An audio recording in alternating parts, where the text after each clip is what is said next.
The call to mature there comes a moment in every sincere believer's life, when the answers that once brought comfort no longer feel sufficient.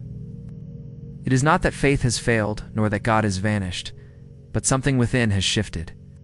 The mind has grown, experience has deepened. Questions that once slept quietly beneath certainty begin to rise to the surface. For many of us, faith was something we inherited long before we examined it. We were given language about God before we understood the architecture of our own minds. We were taught doctrines before we were taught how beliefs are formed, reinforced, and defended. We learned what to think before we learned how to think. In childhood, this was appropriate.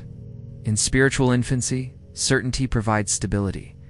But maturity changes the landscape. As consciousness develops, the structures that once felt immovable begin to feel restrictive. The fear that once enforced devotion begins to feel misplaced.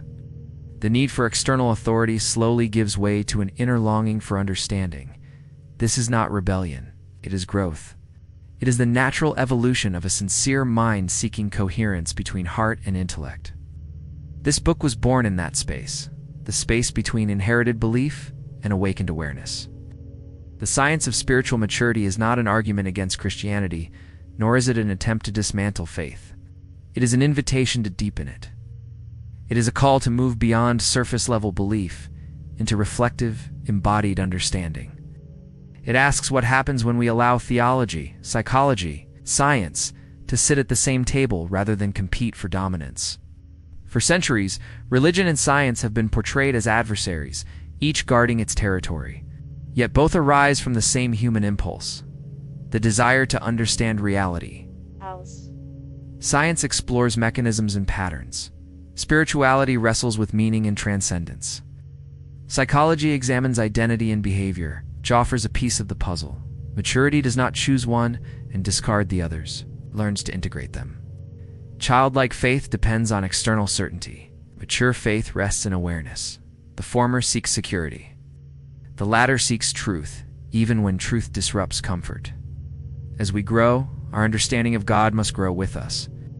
Just as a child's perception of their parents changes over time, so too must our perception of ultimate reality evolve as our consciousness expands. When it does not, tension emerges.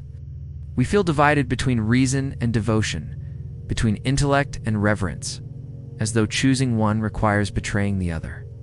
This division is unnecessary. Spiritual maturity does not mean reducing God to a scientific equation, or does it mean abandoning mystery in favor of material explanation. The word science in this title refers to disciplined inquiry and intellectual honesty. It points toward a willingness to examine our experiences carefully to understand how the brain participates. In belief, how the nervous system shapes our sense of the sacred, and how consciousness itself remains one of the great mysteries of existence. When spirituality matures, it becomes less concerned with defending doctrine and more concerned with embodying wisdom. Fear begins to loosen its grip. Self-awareness increases. Emotional reactivity gives way to reflection. Responsibility replaces superstition. Compassion emerges not from threat of punishment, but from clarity of understanding. Many traditional religious systems follow a predictable pattern. Authority defines belief.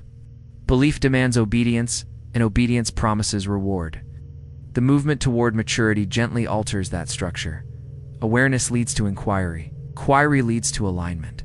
Alignment fosters responsibility. Responsibility expresses itself in service. This is not defiance of faith, it is its refinement. If you are holding this book, you may be standing in a threshold space.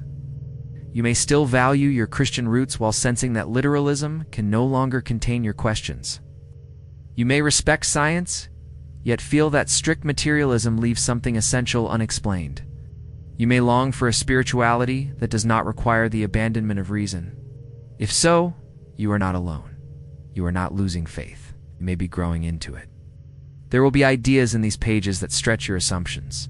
Some may unsettle familiar interpretations. Others may feel like rediscovering something ancient and deeply personal, as though a quiet truth within you is finally being given language. This journey is not about replacing one rigid system with another. It is about cultivating the capacity to think clearly, feel deeply, and live responsibly. This work does not propose a new religion. It does not claim exclusive insight. It offers a framework for integration, one that honors the depth of Christian mysticism, respects the rigor of scientific exploration, and acknowledges the evolving nature of human consciousness. Its purpose is not to create followers, but to encourage mature participants in the mystery of life. The invitation before you is simple, yet profound. Move from unconscious belief to conscious awareness. Move from inherited certainty to examined conviction. Move from fear-based obedience to thoughtful responsibility. Allow faith to mature, not by shrinking it to fit old structures, but by allowing it to expand alongside your understanding of the world. The path ahead is not about becoming more religious. It is about becoming more whole.